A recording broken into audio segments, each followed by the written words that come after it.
হঠাৎ করে সবাই মিলে সিদ্ধান্ত নেয় যে বাসায় ছোট্টখাটো একটা পার্টির আয়োজন করা হবে। আর এই ভিডিওটা হচ্ছে 12 তারিখে, মানে ইলেকশনের দিন। অনেকেই গ্রামের বাড়িতে গিয়েছে, আর আমরা যে কয়জন ছিলাম বাসায়, তো গল্প করতে করতে বলছিল যে আজকে একটু খিচুড়ি পার্টি করা যাক।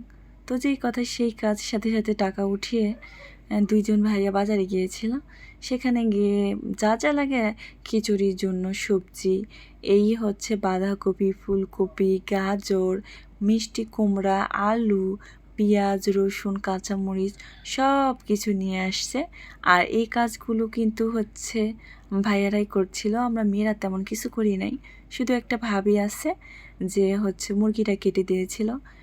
এখানে হচ্ছে সোনালি মুরগিটা আনছিল, তো পরিষ্কার করে আনছে বাজার থেকে, শুধু কেটে দিয়েছে ছোটো ছোটো করে। তো এইদিকে আমার হাজব্যান্ড, বড় ভাই, এরা হচ্ছে করতেছিল, সবজি ধুচ্ছিল। আর এদিকে আরেক ভাই আছে মাংস ধুচ্ছিল।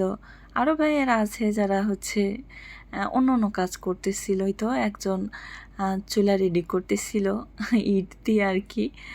আর এটা বাসার মধ্যেই রান্না করতেছিলাম। আর এই তো দেখতে পাচ্ছ বাচ্চারা যে পরিমাণ জ্বালাচ্ছিল, মানে আমাদের সে ওরাই বেশি খুশি। আর চেষ্টা করতেছিল সব কাজে হেল্প করতে, কিন্তু ঠিকঠাকভাবে করতে পারছিল না। আর এদিকে দেখো আরেক ভাই পেঁয়াজ কাটতেছে, মানে আমার তো হাসি পাচ্ছিল। এদের কাজ দেখে, এরা কেউ কোনো কাজই করে না বাসায়, কিন্তু এই যে পিকনিক উপলক্ষে কিন্তু সবাই হেল্প করতেছে। চুলা তো ধরাতেই পারতেছিল না, যেহেতু ওদের অভ্যাস নেই না, হঠাৎ করে একটা কাজ করতে গেলে কেমন না। তো এদিকে দেখতে পাচ্ছ বাচ্চারাও কিন্তু হেল্প করতেছে, কিন্তু ভয় লাগতেছিল। ফাইনালি ওদেরকে আমি বের করে দিয়েছি, দিয়ে দরজা লাগাই দিচ্ছি, কারণ ওদের অত্যাচারে কাজ ঠিকঠাকভাবে করতে পারতেছিল না। তো ওদের বের করে দিয়ে আমি দরজা লাগাই দরজার কাছে দাঁড়িয়েছিলাম। আর ওরা বারবার রিকোয়েস্ট করতেছিল যে আন্টি একটু খুলে দাও, খুলে দাও। তো আধা ঘন্টার মতো ওদেরকে বাইরে রেখেছিলাম, তারপরে খুলে দিয়েছি। আর এদিকে দেখো রান্না কিন্তু উঠিয়ে দিয়েছে, বড় একটা পাতিল নিয়ে আসছে। তারপরে এর মধ্যে যা যা লাগে মশলাপাতি, আর আদা, রসুন, পেঁয়াজ, এগুলো সব কিছু পেস্ট করছিল। গুঁড়া কি বলে এটা, হচ্ছে জিরাও গুঁড়া করছে। তারপরে হচ্ছে এর মধ্যে আর কি দিচ্ছে এটা, এটা মনে হয় শুকনো মরিচ দিয়ে দিল, আর কাঁচামরিচ তো আগেই দিয়ে দিয়েছে। তারপরে হচ্ছে আর হচ্ছে খড়িগুলা তো কি বলে এগুলো, খড়িগুলো হচ্ছে কাঁচা খড়ি নিয়ে আসছে কিনে, যার কারণে জাল ধরতে সমস্যা হচ্ছিল, ধোঁয়া উঠছিল খুব। সবশেষে লবণ দিল আর পানি দিয়ে কষায় নিয়েছিল। আর হচ্ছে রসিক ভাই, এত একটা রসিক মানুষ, খুবই হাসি খুশি একটা মানুষ, খুবই ভালো ভাইয়াটা। মাঝে মাঝে দেখি টিকটক করে, বেশ ভালোই। এদিকে কষানো শেষে মাংসটা দিয়ে দিচ্ছে। আর এরা গেছি হচ্ছে আসরের পর রান্নাঘরে, আর রান্না শেষ করছে এসার কিছু আগে।